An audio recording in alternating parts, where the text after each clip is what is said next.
Bonjour à tous et à toutes et bienvenue dans ce nouvel épisode de l'Inclusive. Donc aujourd'hui, je suis très contente d'accueillir des hommes sur mon podcast. Comme je l'ai expliqué, c'est tellement rare, voire inexistant d'avoir des hommes sur mon podcast qui veulent bien parler. Donc merci à vous de prendre ce temps pour moi. De rien. Et pour l'Inclusive et de le faire si tôt parce que là, nous, actuellement, il est 9h à Paris. Donc il a fallu se réveiller tôt pour faire tout le trajet, etc. Je suis arrivé en retard. Ah, mais bon, ça, t'étais pas obligé de le dire, justement. C'est l'air de rien, c'est le démarrage. Donc, du coup, le thème qui est abordé aujourd'hui, c'est être un homme noir en France. C'est important pour moi de parler de choses dont on ne parle pas assez, des minorités dans tellement de domaines différents. Et en plus, on a pu faire une première discussion qui était être une femme noire en France. Donc, elle se disait, ce serait cool d'avoir le point de vue des hommes. Donc, je me dis, c'est parfait. Voilà, c'est parfait. On pourra voir la suite de l'histoire, la complémentarité, votre point de vue aussi. Et le fil conducteur de toute notre discussion, c'était de parler déjà de vous présenter, de parler de votre passé, présent et le futur en tant qu'homme noir en France. Et puis après, certainement, vous allez vous emballer sur 2-3 sujets. Ça, je vais vous laisser partir en roue libre. Donc voilà, qui se lance pour une petite présentation? Allez, j'y vais. Comme ça, on est parti. Alors, moi, je m'appelle Aristide. Du coup, j'ai 31 ans. Je suis noir. Je suis un homme. Mes parents, ils sont centrafricains, donc de République centrafricaine.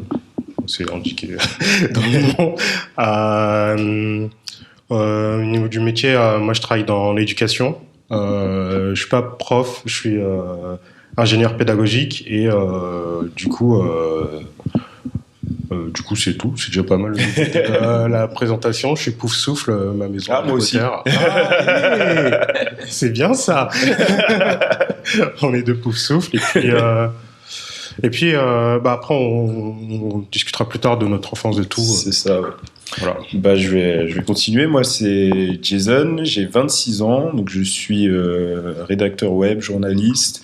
J'ai aussi un compte Instagram, Veggie Vaudou, où je partage des recettes cuisine vegan, parce que je suis vegan, je suis noir et vegan. Ça existe. Ça existe, exactement. Et je sais pas quoi rajouter de plus. Pareil, je me parlerai un peu plus de mon enfance, tout ça, de mon passé. Ah oui, mes origines, t'as parlé de tes origines. Donc moi, c'est un peu plus compliqué, mes origines. Je suis guyanais haïtien du côté de mon père. Du côté de ma mère, je suis français malien. Donc, voilà, le mélange le plus improbable. Voilà.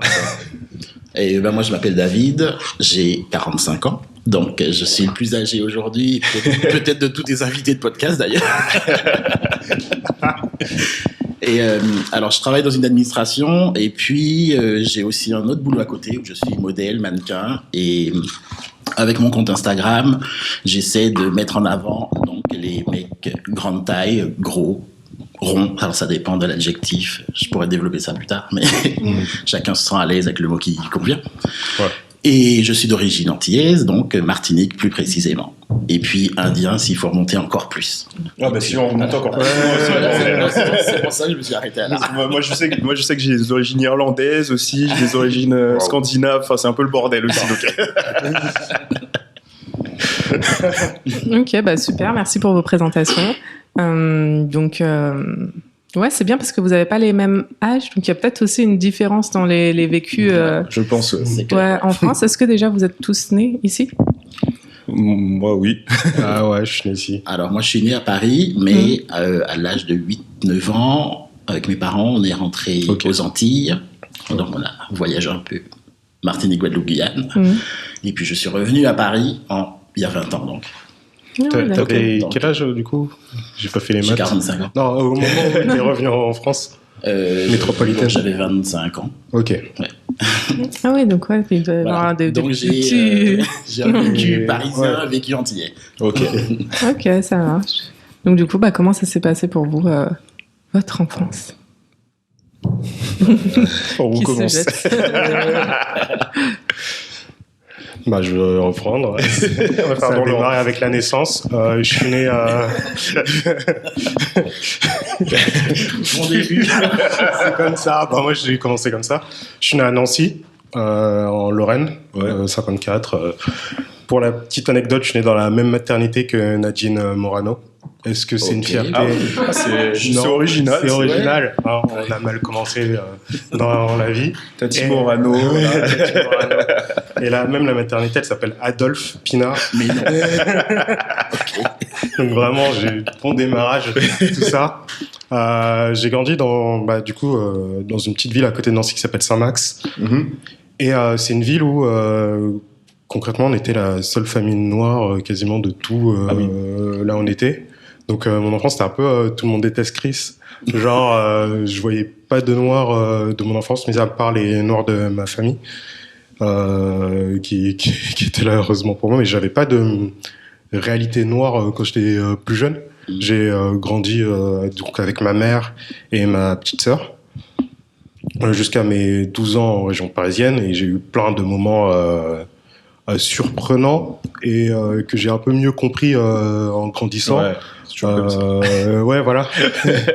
Genre, quand je faisais du KT, parce que j'ai fait du KT, j'avais des moments où, par exemple, on m'accueillait en mode comme si j'étais un enfant réfugié ou qui avait pas à manger et tout. Ah oui, genre à ce point-là, ouais. On faisait des repas des fois à l'église où on était, et on me proposait à la fin vas-y tiens, ramène ça chez toi, t'en as besoin, et tout, des trucs sympas et tout. Ah, c'est et bon. À l'époque je dis c'est bien, mais bon vas-y, ça fait lourd quoi, ça fait beaucoup de casseroles et tout, enfin voilà quoi. Après je trouve que en grandissant c'était vachement plus problématique, et ça réveillait beaucoup d'autres choses. Donc ouais, j'ai globalement grandi comme ça. Alors j'avais du coup j'avais les deux côtés. J'avais soit la espèce de surbienveillance parce que noir, soit j'avais un côté vraiment racisme frontal. On me disait le noiro, des trucs comme ça, des moments compliqués. Genre franchement, Camini, quand j'ai vu son sortir, tu t'es retrouvé en lui. Ça m'a parlé. Oui, c'est ça, c'est bien ça. Et en fait, donc j'avais juste deux potes qui étaient, ils étaient métis, mais en noir. Bon après, en fonction de là où on a chacun sa définition. Je parlerai du point de vue du métis plus tard. Tu diras, et on traînait souvent ensemble, on était vachement proches. Est-ce que c'était que du hasard? Je suis pas sûr, parce qu'on était reposés un petit peu, je pense, quand on était ensemble. Forcément. Ouais, voilà. Il y avait du repos. Et la primaire, ça s'est plutôt passé avec des brimades que je conscientisais pas forcément, et qui me touchaient pas forcément des masses. Mais c'est arrivé vraiment au collège. J'ai fait la 6e et la 5e là-bas, où c'était véritablement au début un carnage. Au niveau parce que du coup on rencontrait des autres écoles, les personnes des autres écoles, et franchement il devait y avoir 4 noirs dans tout le collège, et on était tous des petits arrivés, et en fait en plus j'étais au niveau de la carnation, parce que je sais pas, on va parler de colorisme ou quoi, mais j'étais plus foncé, et du coup je prenais cher, et je me rappelle d'un moment à la rentrée où on m'appelait Kit Kat Ball. Alors, je kiffais pas, mais on me sortait, mais moi, par exemple, on m'appelle tête de compte-tige, c'est pas grave. Et à l'époque, en fait, je savais pas quoi répondre, je savais pas quoi dire, je savais que ça me faisait mal, mais je savais pas exactement pourquoi ça me faisait mal, et pourquoi est-ce que j'étais le seul à trouver ça déplacé de ouf. Et je me rappelle d'une fois où ça m'avait saoulé, qu'on m'appelle Kit Kat Ball. Et du coup, j'ai décidé de me battre contre l'un des gars qui m'appelait comme ça. Et comme j'ai des épaules de serpent et que je suis pas épais, je me suis fait un peu défoncer quand même. Et après, on en a parlé du coup... parce que c'est un mec de ma classe, parce que je fais les choses vraiment bien, vraiment quelqu'un que je peux recroiser régulièrement. Donc c'est ça. Et on avait parlé, je me rappelle, notre prof principale, elle nous avait dit que en gros, ça se faisait pas et tout, mais que j'avais pas à réagir comme ça, alors que j'avais donné des alertes plus ou moins avant. Bah oui, enfin, au bout d'un moment. Que ça saoulait. Et en fait, j'avais aussi, c'est ça aussi un truc que je trouve assez surprenant, des fois déconcertant avec les personnes quand j'étais à Nancy, c'est que le gars qui m'a défoncé, bah après il s'est excusé, et en fait, plus tard il était revenu vers moi en me disant que c'était pas correct ce qu'il avait fait, et que en gros bah que ça se faisait pas, et que même par la suite les personnes qui m'appelaient comme ça, il avait tendance à un petit peu les bully, enfin les trucs et tout, et c'est un peu un truc même maintenant je capte pas trop ce qu'il était comme personnage et tout, enfin voilà quoi. Donc voilà, ça, c'est la première partie de ma vie, je vous laisserai expliquer la suite. Mais c'est ça. Ok. Du coup, c'est à moi, c'est ça? Bah, alors, je regarde, mais je regardais toi. C'est même pas moi qui présente. Je ferme les yeux et vous choisissez. Bon, bah, je vais y aller. Bah, moi, j'ai vécu je suis né à Aubergenville. Personne connaît. C'est un bled dans le 78. Et après ça, j'ai vécu quasiment toute une partie quasiment toute ma vie à Cergy-Pontoise. On va dire niveau minorité, Cergy-Pontoise, il y a quand même beaucoup de noirs, beaucoup d'arabes. Donc j'ai pas eu de problème de genre je suis le seul noir dans une classe. Enfin ça m'est justement au contraire, il y avait moins de blancs que de noirs ou d'arabes. C'était eux les minorités. Voilà, c'était eux les minorités. Mais après, j'étais toujours dans des zones un peu. Enfin, j'étais dans un collège c'était pas un collège de ZEP, mais presque. Et voilà, c'était. Et moi, en fait, j'ai pas vraiment vécu de. En fait, moi, j'étais un peu au milieu.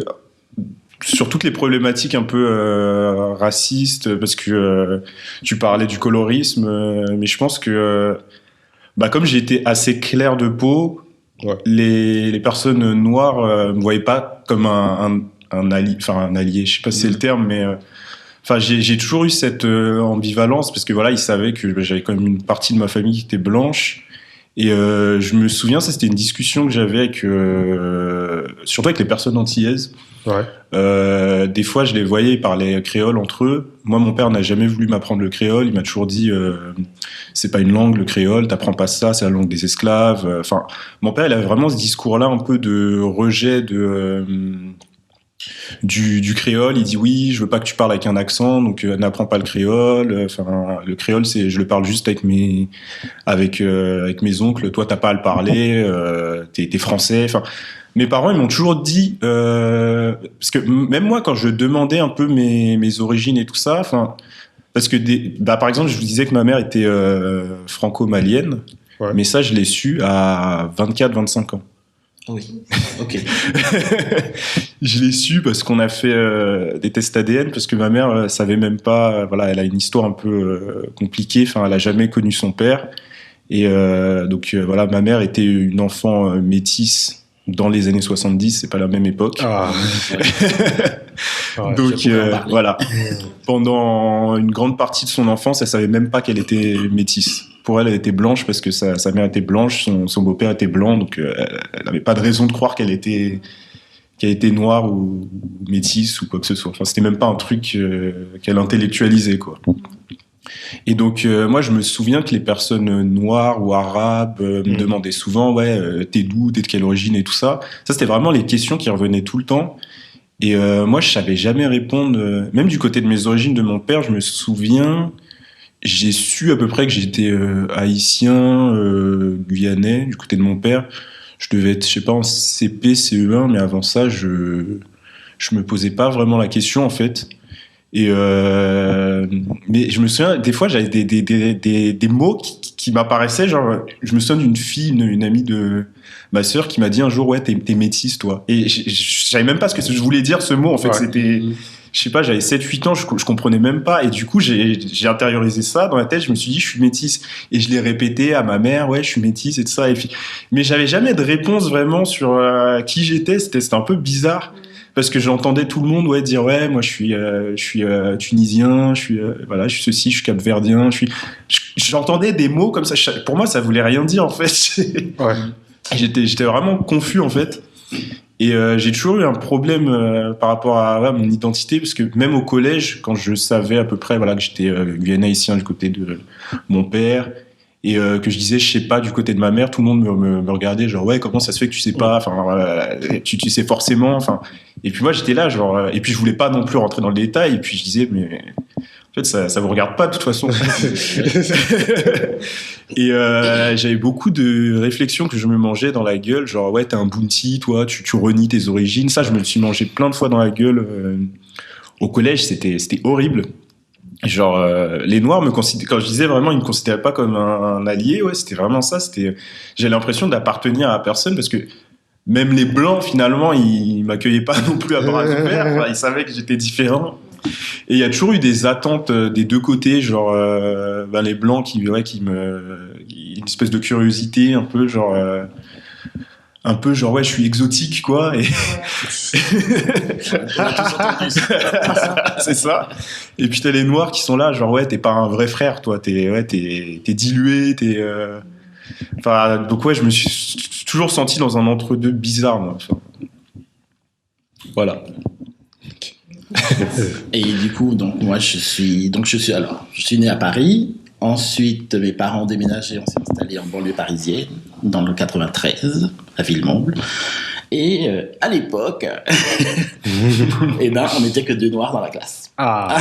Donc c'était totalement, c'est pour ça que on n'était que 2 noirs. Et je me souviens que, alors moi ça m'énervait beaucoup, c'est qu'on était 2 noirs et on nous confondait tout le temps. Oh putain, ça c'est horrible. Et quand j'en ai parlé à l'institutrice, elle m'a dit c'est pas grave, c'est pareil. Alors que bon, je me souviens de ce garçon qui s'appelle Herman. Donc, tu vois, ça m'a marqué. On était 3 noirs dans la classe. En fait, il y avait une fille et 2 garçons. Ouais. Donc la fille Marielle, je me souviens des prénoms. Pas forcément. Marielle qui était guadeloupéenne. Herman qui était d'un pays d'Afrique, mais je sais pas lequel, mais je me souviens qu'il était d'Afrique parce que les instits d'entre eux l'appelaient l'Africain. Oh, putain. Donc c'est pour ça que je savais que c'était la différence entre lui et moi. C'était l'Africain et moi j'étais l'Antillais. Bon. Mais dans ma classe, l'institutrice nous confondait tous les deux à chaque fois, alors qu'on n'était pas pareil. Il était grand et mince, et il était plus foncé que moi, et moi j'étais un peu petit et gros. donc forcément, il n'y avait pas de... Voilà. Et donc à l'école comme ça, à part avec les instits, avec les autres enfants, j'avais pas de problème. Et ensuite, on est resté jusqu'à l'âge de 10 ans, comme ça, on est resté là. Et ensuite, on est rentré en Martinique. Enfin, on est rentré. On est allé en Martinique, parce que moi, je rentrais pas, j'y allais. Mes parents rentraient, mais moi, j'y allais. Et là, donc, je me suis retrouvé donc, dans des classes où il y avait donc, que des enfants noirs, pour le coup. Mais j'étais le blanc. Ouais, je vois. Ouais. Donc, pas sur la couleur de peau, mais parce que j'avais un accent parisien. Et puis, voilà, j'étais le bounty parce que j'avais des codes d'enfance de l'époque que je comprenais pas parce que j'avais pas grandi là-bas, etc. Donc, je me suis retrouvé dans un truc un peu étrange où je savais pas trop où me situer, où il y avait donc plein d'enfants noirs, donc je pouvais m'identifier, mais du point de vue de la mentalité, je comprenais pas en fait. Enfin, j'apprenais. Et donc c'était un peu étrange. Donc j'ai eu une enfance un peu où je parlais pas trop, j'observais en fait. Donc ça me rendait encore plus étrange auprès des autres enfants finalement. J'ai une question, peut-être elle est bête, mais à l'école on parle en français ou en créole Alors voilà, ça va rebondir sur cette question. Ok. Alors je sais que c'est un peu différent pour la Guadeloupe, mais en Martinique le créole c'est réservé. Les parents parlent créole entre eux, mais les enfants on parle pas créole. Ok. Et le créole en Martinique, c'était vraiment si tu parles créole, c'est que t'es pas éduqué. Ok. Donc il fallait pas parler créole. Je sais que c'est un peu pareil en Guyane. Donc parce que mon père m'en a dit. Enfin après, il a vécu que 7 ans en Guyane. Ouais. Ouais, c'est ça. Mais il y avait ce truc de le créole, c'était la langue réservée aux esclaves. Donc les esclaves parlaient créole entre eux, mais les noirs qui parlaient pas créole, c'est ceux qui fréquentaient les maîtres des plantations. Du coup, ils avaient l'éducation. Ouais, mais après, je vais peut-être pas, je sais pas critiquer, mais Non. genre T'as la langue, tu préfères avoir la langue de la personne esclavagisée ou la langue c'est ça, du colon, en fait. C'est ça, c'est garder la langue de l'oppresseur, entre guillemets, qui s'est installé, et c'est devenu, jusqu'à maintenant, en fait, par exemple, mes parents parlent créole entre eux, mes parents parlent créole à leurs parents, ils me parlent en créole, je réponds en français.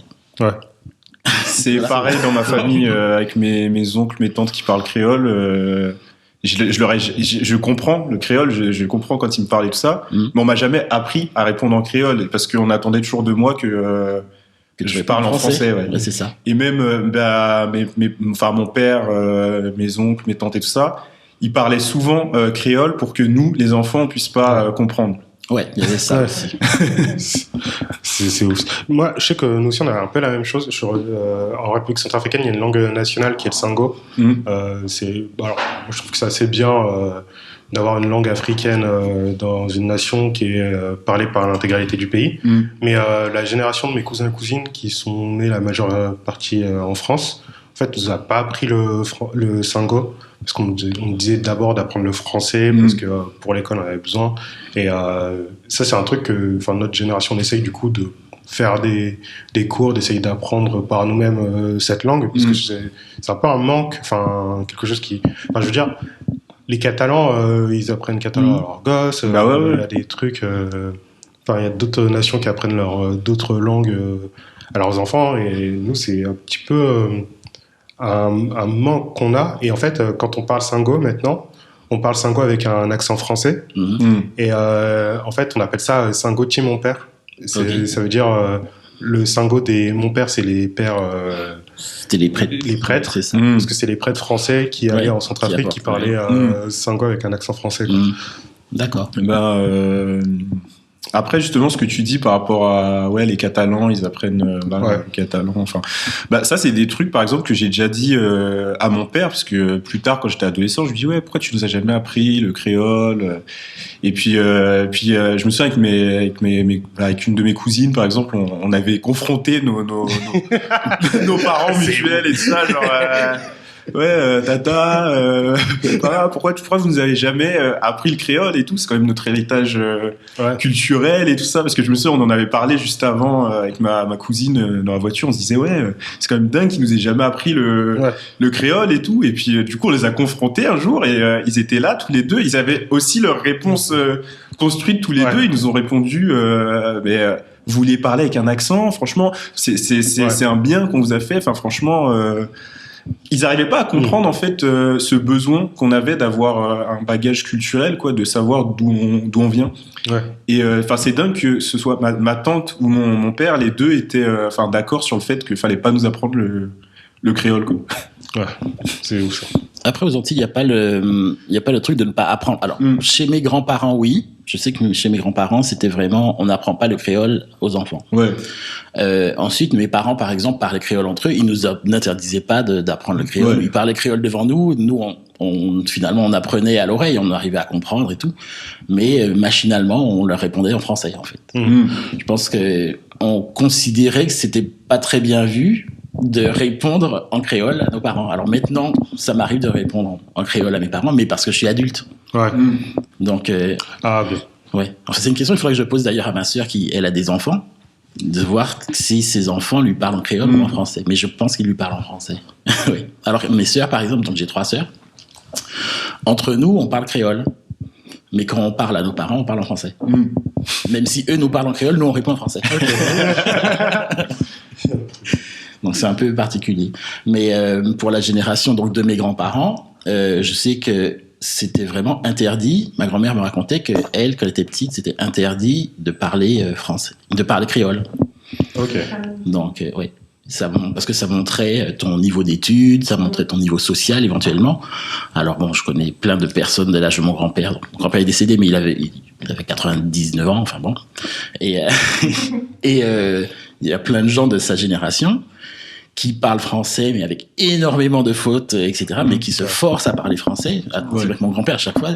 Moi, des fois, je lui parlais en créole parce que c'était compliqué pour lui d'avoir une conversation où il essayait de parler français alors que tu voyais que c'était pas du tout sa langue. Mais lui se forçait à le faire parce qu'il trouvait que c'était mieux, etc., et que c'était pas bien de parler parler créole, alors que finalement, ça, c'était un plus en fait d'avoir le français, le créole. Oui. En plus, il y a différents créoles, puisque il y a le créole haïtien, le créole Exactement, martiniquais, guyanais. D'ailleurs, dans votre enfance, toi, tu as parlé du fait qu'on t'appelait, je sais plus comment, mais je vais pas le répéter de toute façon, Catball. Est-ce que vous avez eu aussi des actes de racisme Oui, que vous avez bien... dans une classe où on n'était que 3 noirs, forcément. Oui, c'est vrai que vous m'avez tous dit un peu... Il y avait un dessin animé qui s'appelait La Vache, la Noiraude. Oh mon Dieu. Oula. C'était les années 70. Okay. Je suis né en 75, donc le dessin animé, à mon avis, il a dû être diffusé au moins de 75 à 80. Et c'était l'histoire d'une vache, donc, et qui s'appelait la Noiraude. Et donc, ça passait tous les soirs. Et donc, tous les matins, quelqu'un m'appelait la Noiraude. Ouais. Ça, plus... alors, c'est l'époque où il y avait des gâteaux dans les pâtisseries qui s'appelaient des têtes de nègre. Ah ouais. Il y avait des biscuits qui s'appelaient des bamboulas. Voilà, des choses comme ça. Donc, c'était un peu compliqué de passer à côté de ça. Même si, sur le moment, je comprenais pas trop. La Noiraude, j'avais capté tout de suite, par contre. Donc, ouais. Et t'en avais parlé avec tes parents de tout ça? Oui, mais qui me disaient, non, mais c'est rien. C'est un peu... Tu sais, il y a des gens qui sont bêtes. Alors ma mère, c'était surtout, non, tu sais, il y a plein de gens qui sont différents et puis ils aiment pas quand les gens sont pas comme eux. Donc bon, le truc, j'avais intégré le truc, mais je trouvais que c'était pas normal. Tu vois, il y avait un truc, c'était pas normal que je me sente gêné quand on m'appelle comme ça. Et en plus, surtout que dans la classe, donc même des copains dont j'étais très proche, parfois m'appelaient comme ça en rigolant, toi. Et je savais pas trop s'il fallait que je rie aussi ou s'il fallait que je me fâche ou... Donc c'était bizarre, ouais. Et ça, c'est un truc que moi, je sais que j'avais beaucoup ressenti ça quand j'étais à Nancy, parce que ça te fait pas plaisir de te faire insulter et tout, mais tu préfères être dans un groupe et te faire insulter que d'être seul et, exactement. Et recevoir aucune insulte. C'est un peu un sentiment bizarre, parce que t'as pas d'autres perspectives, en fait. C'est le truc d'intégration. Est-ce que vous pensez que c'est parce que c'est ce que vos parents vous ont enseigné? Pour vous intégrer, il faut faire ça? Moi, je dirais que oui. Enfin, je sais que moi, j'étais victime de brimades, mais plus parce que c'est vrai que moi, je m'isolais beaucoup quand j'étais plus jeune, parce que j'avais beaucoup de mal à m'intégrer avec les autres. Et c'est vrai que mes parents, ils m'ont toujours dit Enfin, ma mère, en tout cas, en fait, j'ai un peu les deux sons de cloche. On me disait de me faire discret, de ne pas faire de vagues et tout ça. Mais par contre, on me disait aussi de ne pas me laisser faire non plus. Donc des fois, j'étais souvent dans une situation où je ne faisais rien parce que je me disais, si je me rebelle, ça va se retourner contre moi, parce que c'est ce que je faisais. Dès que je me rebellais, forcément, ça se retournait contre moi et je me refaisais engueuler derrière par mes parents et tout ça. Donc je me disais, en fait, faut juste que je ferme ma gueule et ça va passer. Je me disais, je me suis toujours dit ça. Je me suis dit, laisse les gens parler. Un jour, ça va s'arrêter. Je me disais. Et pour vous, pareil, vous pensez que c'est lié à votre éducation que de laisser passer, entre guillemets, quoi? Ouais, mais après, je pense que on n'est pas... Enfin, je sais que moi, ma génération, on n'avait pas... Enfin, moi, j'ai pas à m'intégrer, en fait. Je suis né ici, j'ai grandi ici, j'ai vécu ici. Ma réalité, elle est française. Donc, j'arrive à comprendre ma mère et les générations avant... n'est pas la même ambition. Enfin, ma mère, elle vient de la République centrafricaine. C'est une nation, depuis son indépendance, entre guillemets, parce que c'est quand même un pays qui reste toujours énormément sous tutelle d'autres nations. C'est un pays qui a été énormément en guerre. C'est un pays qui est très riche en ressources, mais avec une population extrêmement pauvre. Et sortir de ce pays, enfin, t'as une volonté de survie, tu vois. Et quand t'as une volonté de survie, t'as pas les mêmes comment dire, objectifs. Enfin, ouais, voilà, que nous. Enfin, moi, j'ai pas cette même urgence à avoir dans ma vie, dans mon quotidien. Donc, on n'a pas grandi dans les mêmes réalités et on n'a pas les mêmes peurs. Moi, une des craintes maximum de ma mère, c'est que je trouve pas de travail, que tout le monde, parce que faut prendre aussi en compte, ma mère, elle est venue en France. Ça devait être une autre personne de la famille qui devait venir en France. Et en fait, faire venir quelqu'un en France, c'est un véritable investissement pour beaucoup de personnes. Un investissement en argent et un investissement émotionnel. Tu fais partir un être, une partie, et surtout qu'on a une conception de la famille qui est différente. C'est vraiment une partie de toi que tu laisses partir. Et si cette partie de toi, elle revient avec un enfant qui n'a pas de volonté de faire quelque chose de grand, qui n'a pas de volonté de s'affirmer, qui veut juste, parce que moi, à la base, moi, je veux juste être entre guillemets heureux. Enfin, c'est un peu niais et tout. Mais si tu prends pas en compte toute cette histoire, tout ce truc, tu n'arrives pas à comprendre. Tu peux être juste énervé qu'on te demande de faire des choses grandioses alors que c'est pas le cas. Et du coup, pour faire ces choses grandioses, on nous a demandé plus ou moins d'accepter certaines brimades. On dit que c'est partie du chemin, c'est une route qui est semée d'embûches et que l'objectif, ça reste d'atteindre un point qui, je sais pas lequel, mais quels que soient les moyens de l'obtenir, il faut accepter ces épreuves, quoi. C'est pareil pour toi aussi?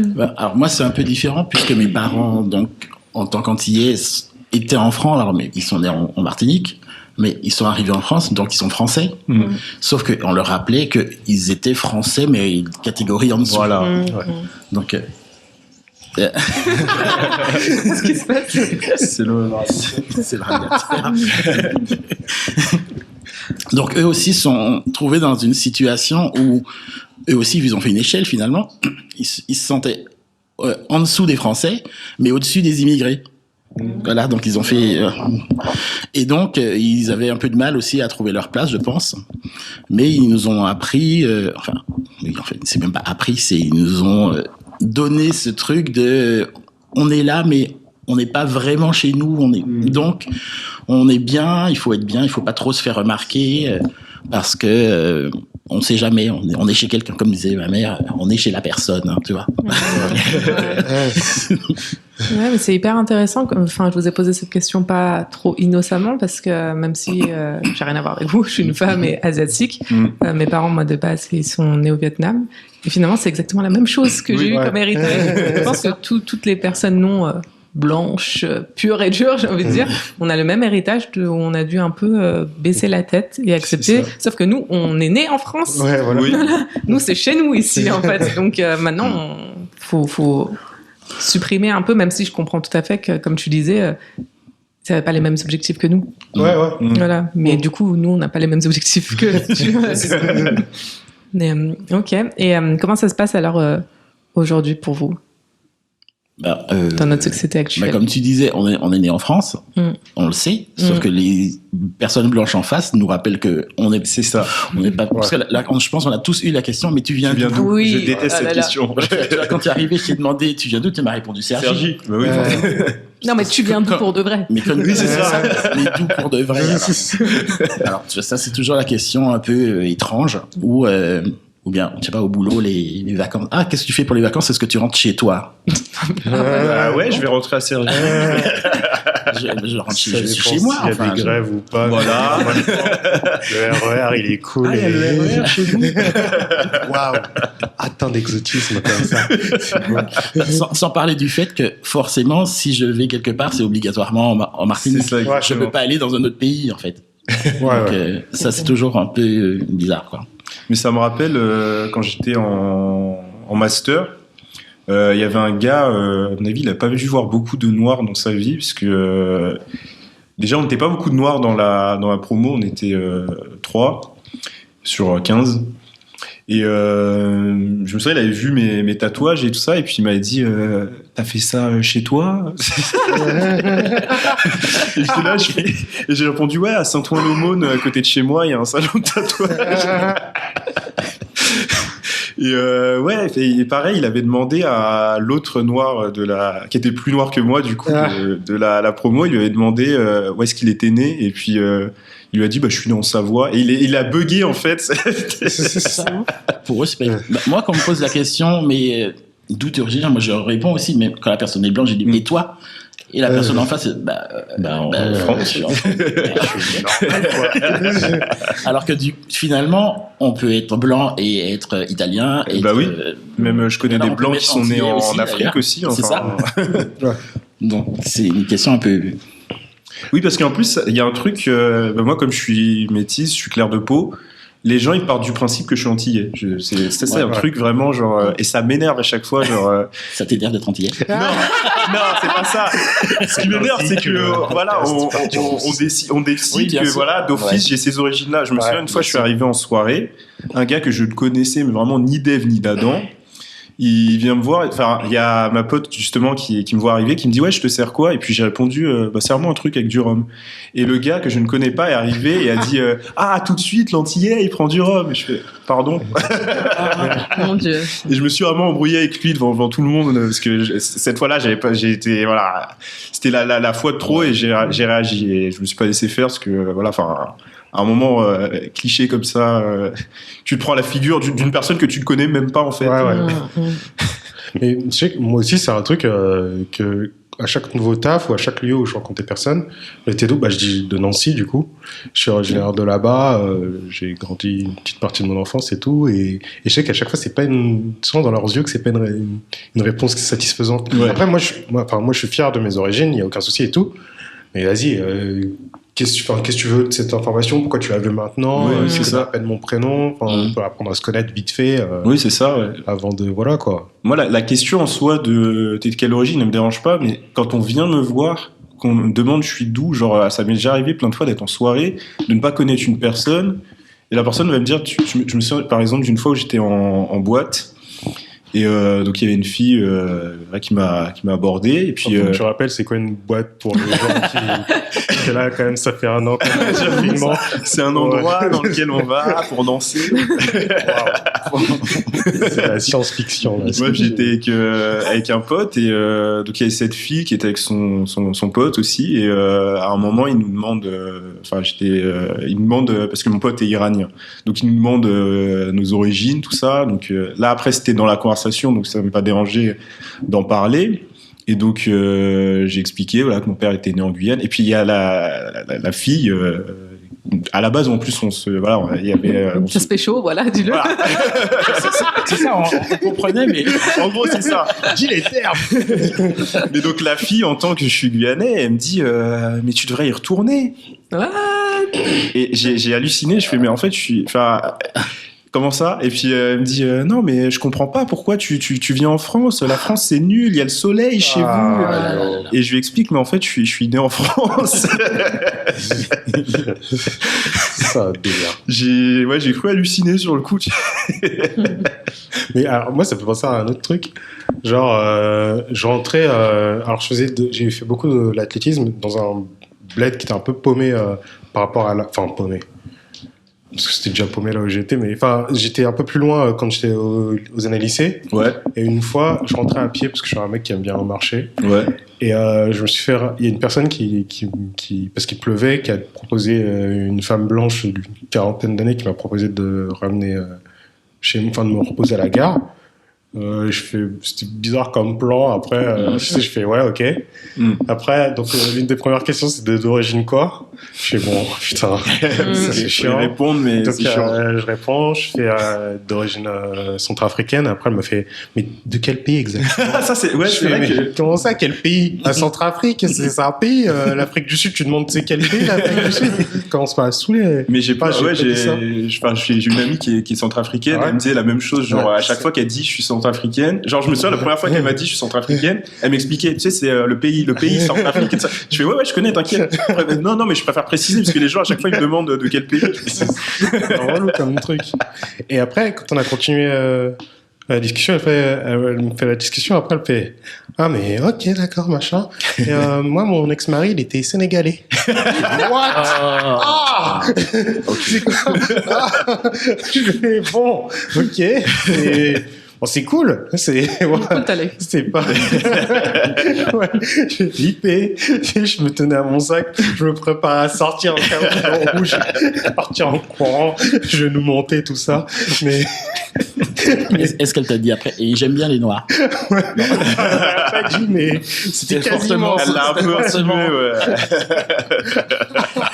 C'est vraiment un gros problème. Putain, rien à voir, Sénégal. Enfin, bon. J'ai beaucoup de respect pour pour beaucoup de Sénégal. personnes. Bah, pour le coup, ça n'a rien à voir. Ouais. Oui, mais pour beaucoup de personnes, c'est l'Afrique. Déjà pour C'est la beaucoup de personnes, Noirie, l'Afrique, c'est un pays. C'est un pays. Déjà. Ouais. Donc, Oui. C'est vrai que il y a pas, ouais, voilà, il y a ce manque de complexité des Noirs et des populations noires d'Afrique, parce qu'on voit l'Afrique comme un, je sais pas, comme un même sol, C'est ça, comme c'est un ça. même Wakanda. ouais, Wakanda et tout, on est tous pas, alors qu'il y a vraiment une, enfin, Il y a une diversité, franchement, c'est ouf. incroyable, Rien quoi. que tu vas au Ouais. Sénégal, il y a plusieurs ethnies. Il y a les Peuls, il y a les Wolofs, il y a Bah ouais. enfin, voilà, c'est pas, j'allais dire, c'est pas tout noir ou blanc. Enfin, alors, dans ce cas-là, on peut te dire, oui, mais c'est l'Afrique. C'est un pays. Alors Ouais. que, par contre, si tu compares un Breton et un Marseillais, ouais, c'est ça. on te dit Exactement, rien à c'est pas voir. la même chose, rien à voir. Ouais, c'est ça. Non, mais si tu dis des Bretons et des Normands, déjà, ils sont à côté, ils sont là en train de frérot. se clasher déjà. Ils se battent, mais calmez-vous, là, on s'en moque du Saint-Michel, là. Mais en plus, moi, je me souviens d'un gars qui m'avait dit, ça m'avait choqué pour le coup, parce qu'il m'avait dit, ouais, j'arrive pas à faire la différence. Il m'avait donné 2 ethnies, mais pour moi, ça coule de source. Enfin, ça a aucun rapport. Il m'a dit, j'arrive pas. Tu me donnes un Sénégalais, qu'est-ce qu'il m'a dit, un Congolais et un Éthiopien. Je sais pas faire la différence. Je fais quand même. Ouais, un minimum. Après, pourquoi il veut trouver, il Ouais, veut aussi, comparer. ouais. Mais il me dit, ouais, pour moi, C'est il me pareil. disait un peu ça, genre, pour moi, c'est tous les mêmes. J'arrive pas à faire la différence entre un Congolais et un Éthiopien. Je fais, bah, c'est quand même très différent. Ouais. Pour moi, enfin, je saurais faire la différence, quoi. Mais moi, moi, je suis originaire de Centrafrique et alors mon père, c'est une ethnie qui s'appelle les Carrés et les Mandja. Les Carrés, ils sont au nord plutôt de la République centrafricaine. Ouais. Ils ont la peau un peu plus claire. Ouais. Et côté maternel, ils sont Sango. Donc, basiquement, je suis un métis, un mélange de couleurs. Ok. Et genre, je sais que moi, ma mère ou d'autres personnes de la famille, ils arrivent, quand ils rencontrent des Centrafricains, ils arrivent à définir un peu l'ethnie, Ouais. KS, Sango, Srakou, enfin, plein d'ethnies et à l'œil, et des fois, ils tombent juste, et moi, ça me déboîte de voir des choses comme ça. Enfin, moi, j'arrive plus ou moins à savoir à voir centrafricain ou d'Afrique centrale et tout. Après, j'arrive pas à avoir cette finesse de trucs, quoi. Et même quand j'étais parti en Centrafrique, je sais que moi, quand je parlais pas, je me tenais pas, je m'asseyais. On arrivait à cramer que j'étais français. C'est ce que j'allais te demander. Ouais. Ouais. Ils ont un œil de fou. Ouais. Enfin, je C'est sur parlais même l'attitude. pas. Ouais, peut-être c'est l'attitude, peut-être je sais quoi, mais de loin, on m'accostait. En plus, quand je suis arrivé, enfin, je suis parti en Centrafrique 2 fois. Une fois quand j'étais petit, donc j'ai pas de souvenirs. Et une deuxième fois, genre en 2013. Et ma grand-mère, paix à son âme, elle avait fait un grand barnum de mon arrivée en mode c'est le retour du prince, machin et tout. Il va venir, il va vous jeter de l'argent, il va se trouver une compagne et tout. Et c'était pas le plan à la base. Et genre, il y avait des gens qui venaient me parler en me disant ah, toi, t'es le petit-fils de Jeanne et tout. Je dis, de quoi? Je dis, non, parce qu'on savait qu'il y avait un Français et tout qui était venu. Je dis, mais quoi? Mais quoi? Mais c'est des ouf. Donc, c'était assez ouf. Mais ouais. Moi, j'avais eu un truc comme ça où, genre, on a détecté que j'étais français. Mais pour le coup, c'était alors, je vais réussir, hein. C'était au Japon. Mais au Japon, dans un quartier, c'est à Harajuku, où il y a pas mal de Noirs, en fait, là-bas. Ah ouais. Et ces noirs-là, en plus, ils ont toujours le même boulot. Ils sont soit videurs, soit ils distribuent des flyers dans la rue. Et ces mecs-là, ils arrivent à switcher de langue dès qu'ils voient un étranger. Oh putain, je crois que c'est mon... Et donc, ils m'ont vu et tout de suite, ils se sont mis à parler français. Genre, j'étais choqué. Je me disais, mais... Ouais, je sais pas, ils se sont pas dit, c'est peut-être, il est peut-être noir de tel pays, non, tout de suite, ils savaient que j'étais français alors que j'avais même pas prononcé un mot, en fait. Et ils ont switché de langue, ils m'ont parlé en français, je fais... y a un bug dans la matrice. Mais du coup, à l'étranger, est-ce que ça vous fait ça ou quand vous arrivez et que vous dites que vous êtes français, les gens ne réagissent pas, en fait, Ne vous croient ils pas. acceptent le truc? Ah. Ou alors, est-ce qu'ils trouvent ça bizarre quand vous dites que vous êtes français? Bah justement, au Japon, quand là pour le coup les Japonais, je leur disais que j'étais français. Parce que justement mon prof de japonais à l'époque, quand j'étais au lycée, il nous avait plutôt fait comprendre que les Japonais ils trouveraient ça bizarre si on leur disait qu'on était français alors qu'on était noir. Et c'était tout le contraire en fait quand je suis arrivé au Japon et que je disais que j'étais français. Ben c'était plus déjà ils étaient contents quand on leur disait parce qu'ils adorent la France, donc dès que je disais que j'étais français, en plus je parle un peu japonais, donc tout de suite c'était c'est génial et tout, j'adore la France, j'adore les crêpes, j'adore. Mais en fait pour eux c'était admis que ouais j'étais français, genre juste parce que eux ils font pas de différence en fait à partir du moment où t'es pas japonais, t'es un étranger dans tous les cas. Et donc que tu sois noir, américain, tu sois français. British, africain. Dans tous les cas, t'es ce qu'ils appellent un gaijin, un étranger. Du coup, il y a un sujet touchy que j'aimerais aborder avec vous, que vous pouvez refuser. Mais on en avait parlé avec les femmes noires, du coup, sur le fait, le cliché par rapport à vos parties intimes. Est-ce que vous avez subi ça? Qu'est-ce que vous en pensez si vous voulez en parler? Est-ce que c'est quelque chose qui vous a oppressé? Moi, je vais en parler. Enfin, j'ai un exemple flagrant en fait qui m'est venu en tête. C'était je sais plus c'était en quelle année. Ça devait être il y a 3-4 ans. On était partis à Lille avec des potes. C'était pendant, je crois que c'était pendant la Gay Pride. Et donc, on était dans le vieux Lille et on a atterri dans un bar en fait. Où donc à un moment j'étais pas avec mes potes à ce moment-là et puis il y a deux mecs je pense qui étaient gays et qui me regardaient et l'un d'eux, moi j'entendais toute la conversation, il pensait être discret mais j'entendais la conversation et le gars a dit à son pote ou son mec, je sais pas, enfin bref, il lui a dit ouais, à ce qui paraît les noirs ils en ont une grosse et puis l'autre est arrivé vers moi et enfin a dit à son pote je vais aller vérifier tout de suite, il a voulu me mettre une main au paquet comme ça et je l'ai tout de suite recadré, j'ai pris son poignet fermement, j'ai poussé sur le côté quoi. Mais vraiment ça c'est le pire truc que j'ai vécu là-dessus et ça je m'en rappellerai toute ma vie en fait. Je me dis tu touches à mon intimité comme ça genre parce que t'as des clichés dans ta tête, des fantasmes et tout ça, genre non en fait non, c'est pas possible. Voilà. Okay. Moi je sais que c'est un délire, enfin c'est un truc que je déteste parce qu'en plus c'est perçu comme une espèce de compliment. Quand ils en parlent, quand tu parles de ton pénis, ouais, parce genre en mode. C'est votre intimité. Ouais, c'est voilà. Ça, exactement. Ouais. Mais genre en mode, non mais et genre quand on réagit, enfin moi ça m'est déjà arrivé.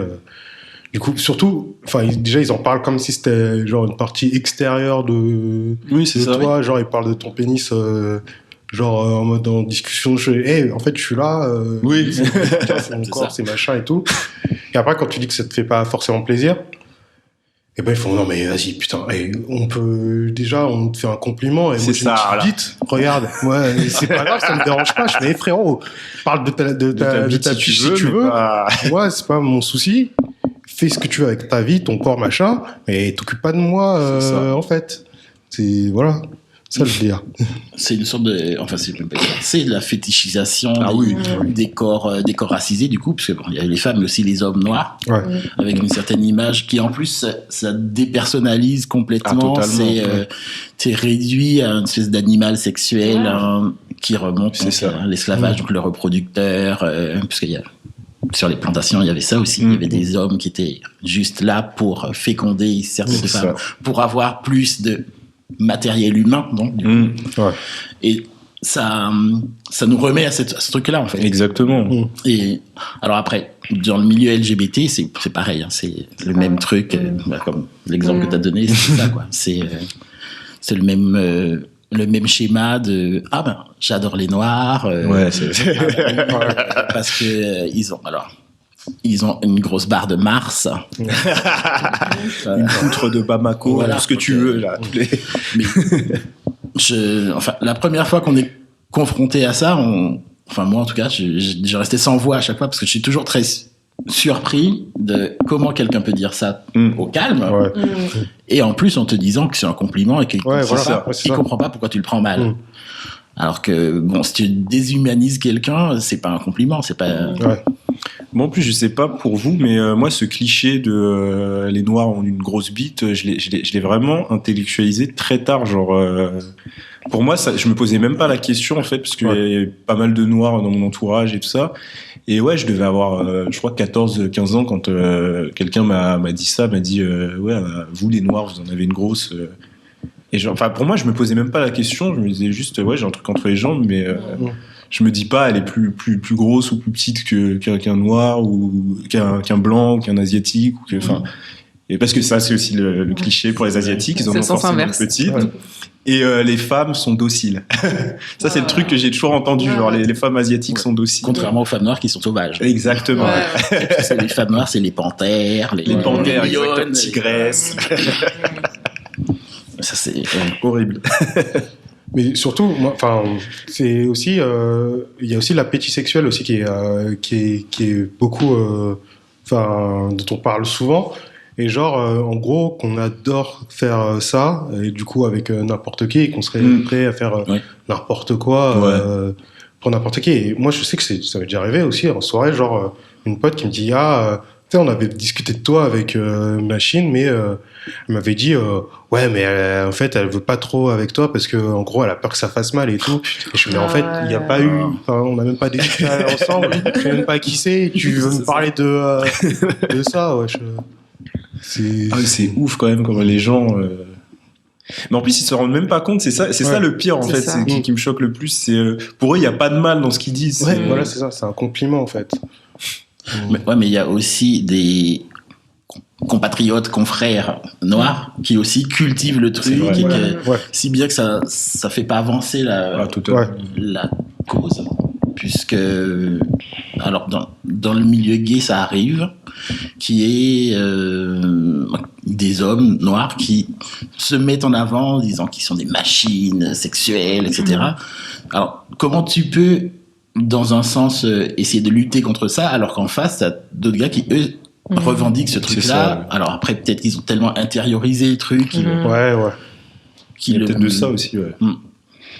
Mais ça fait une parfaite transition avec l'autre point dont les femmes avec qui j'étais ont parlé. Elles se disaient que elles, par rapport à tous les clichés qu'elles peuvent subir en tant que femmes noires, elles disent qu'il y a beaucoup de choses qui sont entretenues par les hommes noirs au sein même de la communauté qui font que leur place, elle est doublement plus dure, enfin, de s'en sortir, parce qu'il y a aussi les hommes noirs qui entretiennent cette position de la femme, que s'il y a une femme qui va être un peu plus grande ou je sais pas quoi, bah, on va la comparer à un homme noir, tout ce genre de choses. Donc, quelle est votre position là-dessus, vu que vous êtes des hommes noirs? Moi, je trouve que en tant que grosse communauté, les hommes noirs, on manque de solidarité envers les meufs noires, C'est envers vrai. les femmes noires. Ouais. Genre, quels que soient les combats, quels que soient les trucs, il y a toujours une ou plusieurs femmes noires qui sont en avant. Et je veux dire, il y a plein d'autres communautés. Quand tu t'attaques à leurs meufs, enfin, genre sans parler dans le cliché, mais les rebeux. Genre, tu as insulté une meuf rebeu et tout. Tu vas te prendre c'est normal. La famille, là, tous Tu les as cousins. toute la famille, tous les cousins et tout. Et nous, il y a une meuf noire qui va se faire traiter d'homme. On va entretenir le truc, genre ouais, Aya voilà. Nakamura, genre. Ouais, voilà. Tu vois, L'exemple, Aya Nakamura, parfait. elle se fait démonter dans tous les sens. T'as plein. Genre, Caster Semenya, je sais pas si vous connaissez, c'est une athlète sud-africaine qui a un fort taux de testostérone Ok, ouais. et qui est souvent traitée d'homme et tout, avec des blagues en mode on devrait vérifier si elle fait pipi debout, des trucs comme ça. C'est ça que des. Et je trouve que il y a pas de. Normalement, tous les athlètes devraient être derrière elle. Derrière elle, C'est un bien sûr. scandale ce qu'elle vit et C'est ça. ce qu'on lui fait faire, qu'on lui demande de prendre des médocs pour réduire son taux de testostérone C'est qui est ouf. naturel. Qui est naturel. ouais. Enfin, on a demandé ça à aucun homme dans l'histoire et je trouve que ouais, il y a vraiment un manque de solidarité de notre part en tant que groupe et moi je comprends quand il y a plusieurs proches ou des personnes que je connaissais, des meufs noires, qui disaient que des fois elles avaient la flemme de sortir avec des hommes noirs et tout, Ouais. parce qu'elles disaient que ouais, vas-y, à chaque fois ils sont problématiques, ils m'insultent et tout. Quand on y voit en public, ils nous parlent mal et tout. Et je fais, au début, j'étais un petit peu contre, mais après, je me suis dit, vas-y, en fait. Ouais, il y a vraiment un manque de solidarité. Il y a aussi du colorisme de la part des hommes noirs, qui vont pas vouloir être avec une meuf foncée, trop foncée, ou alors qui veulent pas tout simplement d'une africaine, puisque la femme africaine, dans sa globalité, enfin dans le cliché qu'on en a, c'est une femme qui ouvre sa gueule, qui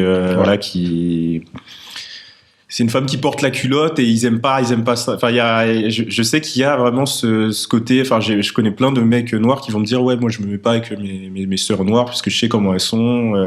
Enfin, vraiment, ils cultivent ce cliché-là de la femme noire. C'est pas une femme, c'est une femme qui émascule l'homme, quoi. Une femme castratrice. Voilà, c'est ça le mot que je cherchais. Ça, c'est un truc. Par exemple, moi, j'ai un groupe WhatsApp avec mes cousins et cousines, et vraiment beaucoup mes cousines qui parlent. Et à chaque fois qu'il y a un homme noir qui réussit quelque part et tout, à chaque fois, elles me montrent leur femme. À chaque fois, c'est une femme blanche, tu vois. Il n'y en a aucun qui arrive. Qui se met avec une femme noire. Ouais. Et il y a juste une fois, on m'avait montré, regarde, lui, il est avec une femme noire. En fait, c'était Thomas Meunier, c'est un joueur blanc. Et j'aime pas. Il y a pas longtemps, j'ai entendu, alors je sais plus si c'était dit sur le ton de la blague, mais c'était, l'équipe de foot de France. Lorsqu'on regarde l'équipe et lorsqu'on regarde les épouses qui sont dans les gradins, c'est l'inverse total. Ouais, exactement. Ouais. Donc c'est un peu et ça me fait penser à, alors ça fait un peu plus de 15 ans, quand je suis arrivé à Paris, un jour dans le métro, je tombe sur un mec qui était au lycée avec moi, totalement par hasard. Ouais. Donc on discute, alors qu'est-ce que tu es devenu, qu'est-ce que tu fais, etc. Et donc il me dit qu'il est devenu chef de je sais plus trop quoi, d'une société, machin. J'ai dit c'est bien. Il me dit oui, et puis et à l'époque il sortait avec une fille et je lui dis il était toujours avec une fille. Il me dit non, maintenant je suis chef. Alors, comment ça? Et il me dit oui, maintenant je suis chef, il fallait que je sorte avec une blanche. Putain. Et ça vient d'où en fait c'est une sorte de progression sociale à partir du moment où tu te mets en couple avec un blanc ou une blanche. C'est un peu symbole de réussite sociale. C'est ça. Et il m'a précisé qu'elle était blonde. Oui, en plus. Parce que dans le blond, s'il y a une brune et une blonde, la blonde c'est mieux. C'est une espèce de logique tellement étrange, mais qui en même temps me surprenait pas parce que aux Antilles souvent j'entendais ces histoires-là des gens qui partent, qui quittent les îles pour venir dans l'Hexagone et qui rentrent ensuite avec leur compagne ou compagnon blanc. En sachant que c'était beaucoup mieux pour les filles antillaises et qui revenaient avec un compagnon blanc plutôt que les hommes qui revenaient avec une blanche. C'est ça. Mais moi, ça, je pense que on a nos imaginaires à réinventer. Enfin, moi, je connais pas d'œuvre grande française où il y a un couple de noirs qui est en première ligne. Il y a même des séries qui existent récemment. Enfin, alors, je suis pas contre le métissage, mais il n'y a pas de couple de représentation en tout cas. Ouais. Je veux pas critiquer, j'adore Omar Sy et tout. Lupin, j'ai bien aimé la série, mais il est en couple avec une meuf noire. Hier, il y avait eu les Césars. Il y a Jean-Pascal Zadi. J'ai adoré d'ailleurs son discours.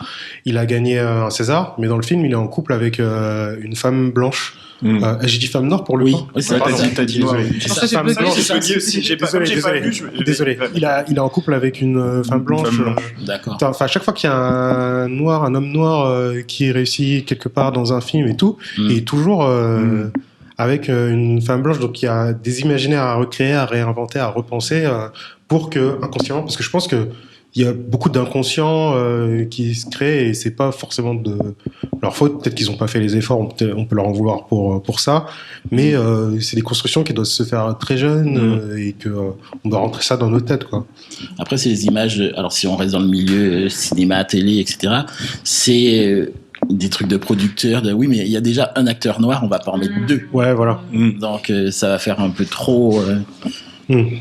Même scène de ménage aussi, là je suis en train de repenser à tous les trucs. Oui. Enfin, ça existe pas, j'ai pas d'autres. Il y a l'adaptation d'une série américaine, donc la série américaine c'est This Is Us, la version française c'est Je te promets. Et là il y a un couple noir, les deux sont voilà. Mais j'ai l'impression quand il y a des couples noirs, c'est toujours ou des couples avec une minorité ethnique, c'est toujours ça a toujours été des personnes limite quand on les voit, ils pourraient être frères et sœurs autant que ils pourraient être mari et épouse. Et moi, ça va toujours déranger, genre.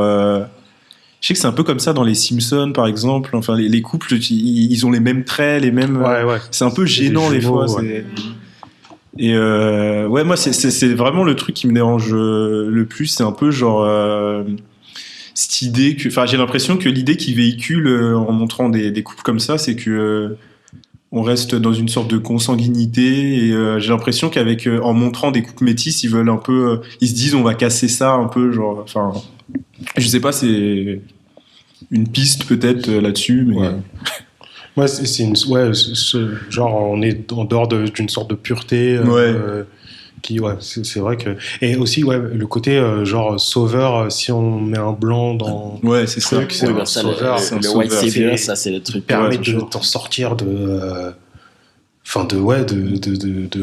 devenir une personne grâce à quelqu'un qui t'a mis un pied à l'étrier ou alors tu peux avoir des couples racisés mais ils sont dans une situation sociale catastrophique. Exactement, il y a ça aussi. Parce que on peut trouver des films, des séries avec des couples de réfugiés SDF. C'est jamais des Michel et Barack Obama. C'est toujours il n'y a pas comme aux États-Unis où il y a eu une période, le Cosby Show, des choses comme ça, où pour la première fois il y avait un couple d'Afro-Américains.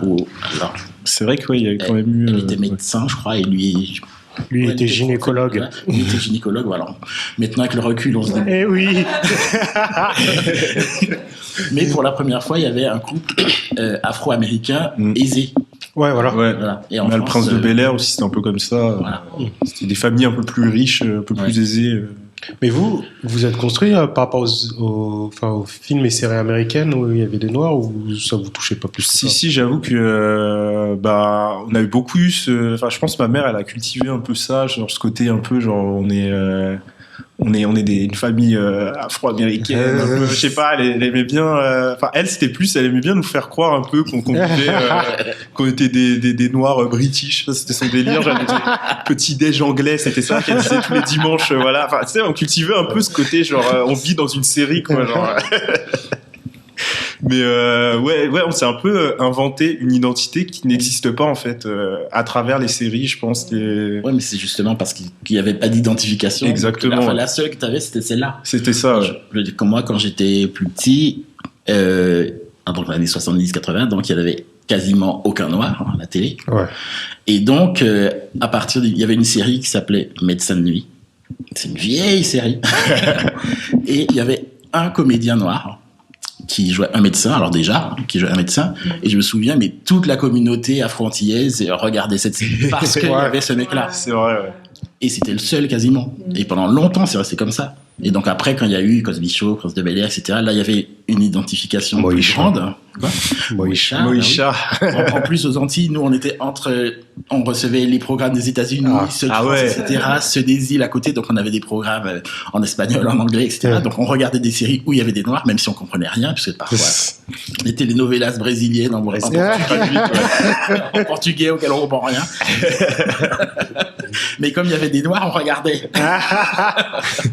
Et c'était pareil aussi pour les jeux télé, par exemple, où il y avait un truc avec une fille qui s'appelait Pépita, voilà, et qui franchement c'était un truc un peu une potiche dans le truc. Elle apportait des cadeaux, mais voilà. C'était quoi cette émission déjà avec Pépita? C'était pas Qui est qui? C'est ça, oui, c'était ça. Là là. Il y avait deux jeux en fait qui se suivaient, elle était dans les deux. Pépita pyramide, voilà, c'est ça. Oui. Et je me souviens quand les gens disaient mais il y a pas beaucoup des noirs, machin. Ah bah si, il y a Pépita. Ah ouais, tu vois, Pépita. Mais il y avait elle et il y avait Charlie Nestor sur M6. C'était un animateur noir donc qui était sur M6 où il présentait des clips, des trucs comme ça. C'était les deux seuls. Donc et après le suivant, c'était juste Harry Roselmack, donc genre alors là 15 ans plus tard. Justement, j'en viens quand j'avais 14-15 ans et que on se demandait ce qu'on allait faire plus tard et tout. Et à chaque fois, je disais que moi, je voulais être journaliste, mais moi, dans ma tête, c'était presse écrite. Enfin, c'était toujours. Et à chaque fois, les gens me disaient ah ouais, tu vas être le nouveau Harry Roselmack. C'était toujours le truc qu'on me ressortait à la gueule, genre t'es la succession d'Harry Roselmack. Je fais mais en fait, journaliste, c'est pas uniquement présentateur télé. Et tout le monde me renvoyait à lui à chaque fois et ça m'énervait. Vu qu'on en parle d'Harry Roselmack, de métier et tout, je sais que moi, quand j'ai commencé mon taf et que j'ai commencé un peu à monter dans mon taf, j'étais souvent perçu comme genre l'assistant de quelqu'un d'autre ou la personne qui expliquait. Ça, c'est insupportable. Ça, c'est un truc qui est assez insupportable et tout. Et j'avoue que je me suis barré de plusieurs tafs parce que ça me saoulait de pas être considéré à ma juste valeur parce que il y avait des félicitations et tout. Mais je fais, en fait, je m'en fous de tes félicitations. Tu me donnes le salaire du mec qui prend le taf, machin. Tes félicitations, tu peux te les garder c'est clair. Pour toi. Et je sais que dans les perceptions du taf qu'on fait, là, en étant ici, là, on enregistre dans un lieu où j'ai travaillé pendant 4 ans et demi. Et je me rappelle que la première fois que je suis venu ici travailler, il y a un mec d'un journal, parce qu'au 3e étage avant ici, il y avait un journal, je sais pas si vous connaissez, qui s'appelle Valeurs Actuelles, qui était là. Oui, je connais. Ouais. Donc il y avait un journaliste, je vais pas citer son nom, mais c'est un tocard, et qui m'a vu en bas. Et moi je savais pas, c'était ma première journée, je savais pas exactement comment on faisait pour rentrer, pour badger et tout. Et qui m'a vu, il m'a dit. Là je vous ouvre, mais par contre pour les livraisons normalement c'est à l'autre porte. Oh putain. Et tu vois, et ça c'est voilà. C'était mon premier jour. J'ai fait un départ truc et c'est un truc qui est. Alors je dis pas que j'ai aucun respect pour les personnes qui sont livreurs et tout, mais il s'est dit que directement. En plus je portais une chemise et tout. C'est ça. J'avais pas de voilà. C'est ça. Mais ça me rappelle mon frère qui m'a raconté qu'il était allé à un entretien. Et la femme qui l'a reçu, quand elle l'a vu, elle lui a dit alors excusez-moi, mais pour le recrutement pour les techniciens de surface, c'est dans l'autre salle. Mais ça, je l'ai eu plusieurs fois. C'est abusé. Enfin, tu peux pas dire ça à quelqu'un qui s'est déplacé pour. Enfin, je sais plus. Non, mais. Ça, j'ai eu plein de fois. Enfin, dans mon boulot, je devais aller dans des maisons d'édition pour rencontrer des éditeurs, des auteurs, des choses comme ça. Ouais. Et le nombre de fois où, en arrivant à l'accueil, on me dit non, mais les livraisons, c'est par là. Ou une fois où je suis arrivé et je suis entré et la fille de l'accueil m'a dit ah, mais vous avez pas de matériel, moi j'ai rien à vous donner pour nettoyer. Oh non. Ah ouais. Oh non. Ah ouais. Donc quand je lui ai dit que j'avais rendez-vous avec son directeur et que j'allais lui parler de la situation, elle a dit non, mais vous savez, on sait jamais, vous vous ressemblez tous. J'ai dit mais continuez. Tu cultives le truc. Continuez à aggraver, continuez, dites encore quelque chose. Ah ouais. Mais et quand son chef est arrivé après, puisqu'il est descendu à l'accueil, puisqu'elle lui a dit il y a quelqu'un pour vous. Il est descendu et qui m'a appelé par mon prénom en plus. Donc ça veut dire que je le connaissais, etc. Ouais. Et donc elle, tout de suite, elle me dit oui, mais il y a eu un problème. J'ai dit non, mais vous inquiétez pas, je raconterai, c'est tout. Tais-toi. J'ai halluciné ce jour-là. En plus, le pire, c'est que j'avais été un peu habitué en fait à ce en me disant bon, je vais arriver, elle va me prendre pour un vigile, machin, etc. Mais je m'attendais pas du tout à direct l'agression de l'homme de ménage, machin. Mais ça, et ça, je l'ai eu. Je l'ai subi plein de fois. Quoi. Ouais. 3 dernières minutes, juste, c'est bien, vous avez abordé un truc pareil que les filles ont abordé et que je voulais voir avec vous. Est-ce qu'en 1 minute chacun, vous pouvez dire si vous avez subi des contraintes justement en termes de recrutement de par votre identité et notamment vos cheveux? Est-ce que les gens qui sont voilà. Ça, et si vous pouvez juste me dire si vous comptez continuer à vivre en France en fait derrière. Ok, je commence. Okay. Donc alors moi pour mes cheveux, donc moi j'ai eu un moment une afro. Alors personne ne me disait rien. Alors c'est parce que je travaille dans la fonction publique, donc en général on dit trop rien parce qu'on peut pas te virer, etc. Donc mais quand je les ai coupés après, là tout le monde m'a dit ah c'est mieux maintenant. Voilà. Et puis sinon pour le moment j'habite en France et ça va. Enfin, si je pars, ce serait pas pour des raisons de racisme, des choses comme ça, mais voilà. Ok, merci, désolé d'avoir. non, la dernière question. Moi, je sais pas si j'ai vraiment vécu de discrimination à l'embauche et tout ça, mais je sais que ça m'est arrivé plusieurs fois de ne pas avoir de retour des recruteurs et je me doutais que c'était lié à ma couleur de peau. Surtout à l'époque où je m'étais dit je vais pas mettre de photos parce que j'ai un nom de famille consonance plutôt française, donc ça passe.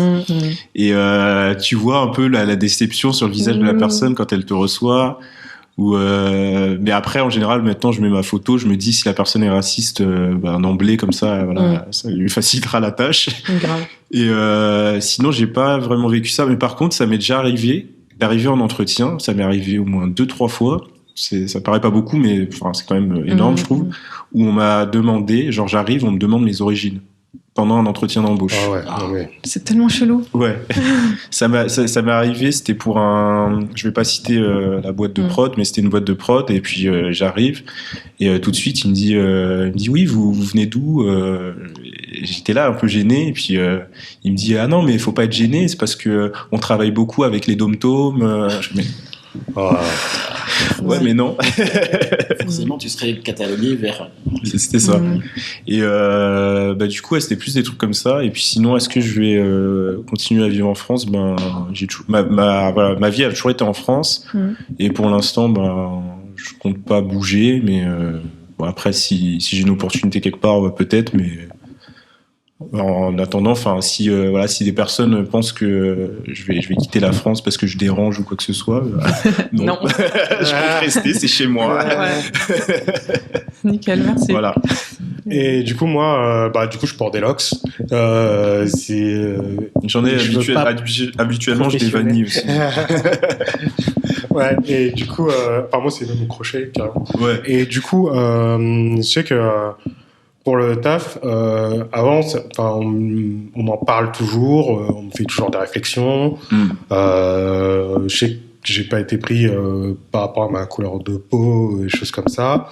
Et je sais que quand j'ai commencé à pousser, déjà il y a un truc que je déteste, c'est qui me touchait les locks. Ah, ça c'est insupportable. Dégueulasse là, on m'a rien demandé. Genre quand ils commençaient à découvrir.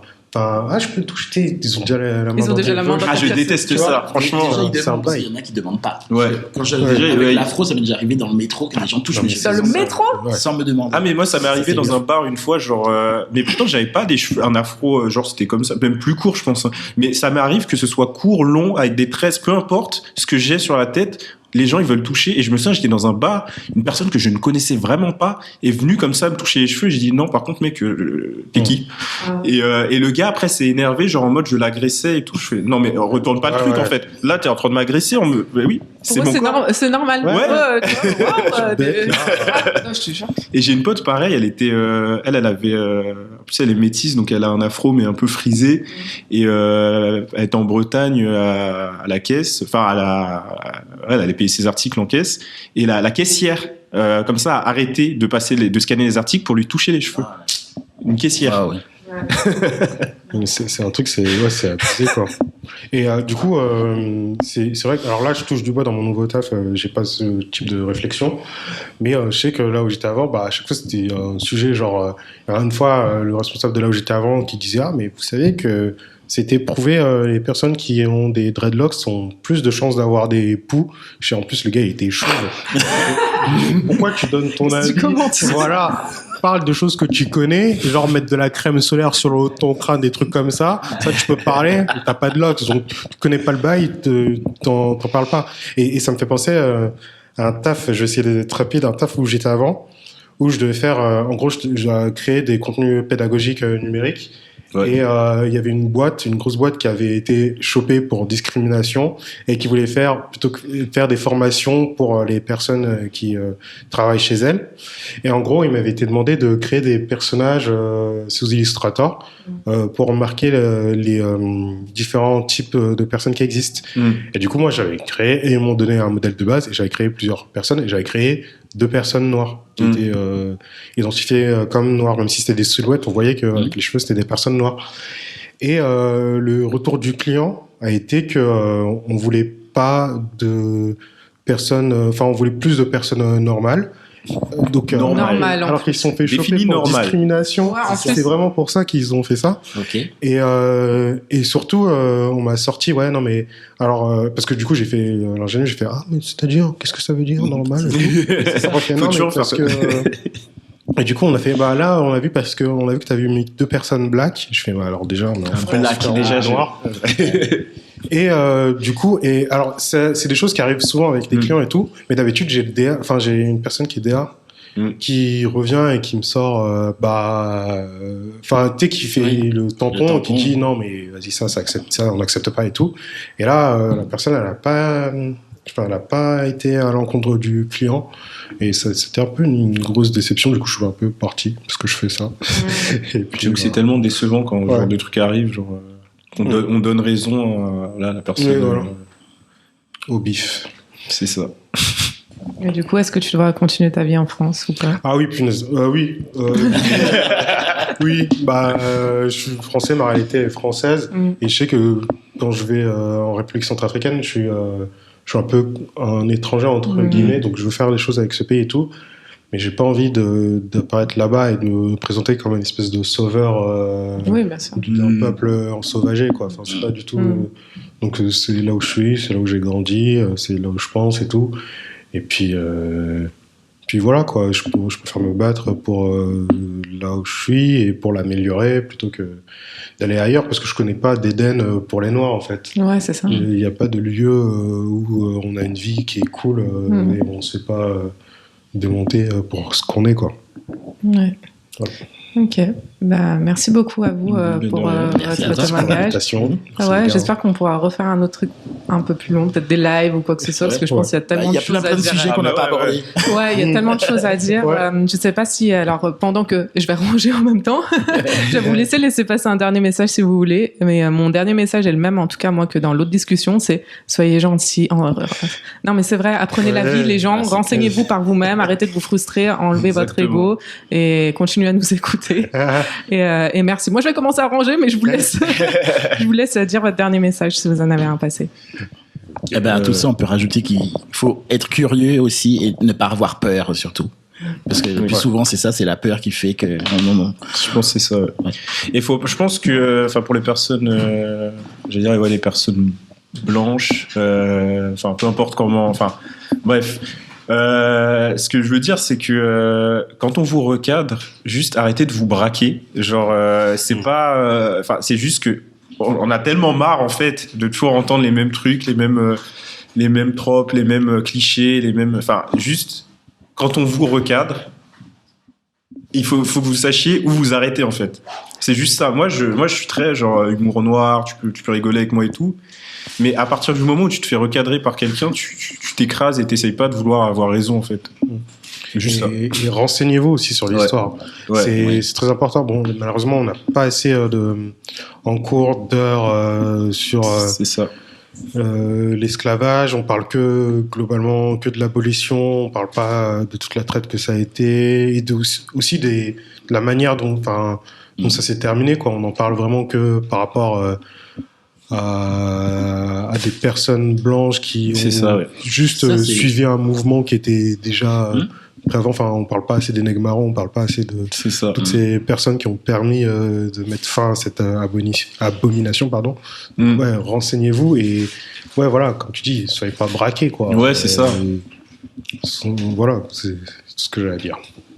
Puis renseignez-vous de manière générale sur l'histoire africaine et sa diaspora. Ouais. C'est ça, c'est pour ça, c'est être curieux, parce qu'il y a plein de gens qui sont pas curieux non plus, qui disent non, mais ça m'intéresse pas, ou c'est pas mon truc. Tu vois, c'est comme je connais un mec qui est hyper fan de films de super-héros, etc. Il les a quasiment tous vus. Je lui ai demandé s'il a vu Black Panther, il a dit non, c'est pas réaliste. Ouais. Voilà. Ah, parce que Superman, c'est réaliste. Les autres, Mais en plus, je lui ai posé la question, je savais qu'il allait me dire qu'il l'a pas vu. Et manger des fruits. Non. Essayez de... Devenez vegan. Ouais, mais ça aurait fait grave un sujet parce que. Ouais, justement, c'est ce que je voulais dire parce que c'est trop dommage. On avait commencé à en parler avec les filles justement, mais être végé, vegan et noir. Ça aussi, c'est tout c'est un monde merveilleux. Mais je pense que si ça vous intéresse, on fera un live croisé entre mélange des filles et de vous. C'est et parler sur ce sujet, du coup, pour conclure les deux podcasts ensemble. Parce que moi, je me suis déjà mangé des réflexions racistes à cause de mon véganisme. Genre, une fois, j'étais à Chipotle et j'avais demandé un burrito végé. Et la meuf, donc c'était une noire, et elle me dit comment ça, végétarien, vous êtes noir, vous aurez du poulet. Elle m'a dit ça. Elle m'a vraiment dit ça. Donc ceux et celles qui nous écoutent, sachez qu'il y aura une suite en live pour conclure, parce que là on est tellement speed dans le temps de couvre-feu et compagnie. Mais merci beaucoup en tout cas pour votre retour, c'était trop cool. Merci à toi de nous avoir invités. Merci à vous. Merci à vous pour cette discussion. Et puis de toute façon, on se retrouve bientôt. Allez, voilà. Merci pour toutes les personnes qui nous ont écoutés. Est-ce que vous voulez leur dire un mot-clé pour s'ils ont écouté jusqu'au bout? Suivez Modèle Phare sur, Vas-y, sur mon podcast. Je sais plus ce que j'ai dit. Voilà.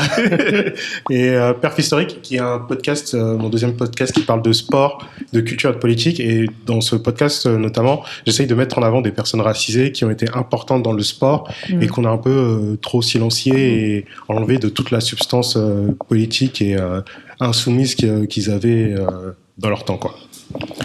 Moi, suivez-moi sur si vous aimez les recettes véganes, vous vous intéressez un peu à tout ça, Veggie Vaudou, et mon compte Griot Bavard pour si vous êtes curieux un peu de l'histoire africaine et les personnalités dont on ne parle pas dans les livres d'histoire, mais qui ont aussi apporté leur pierre à l'édifice.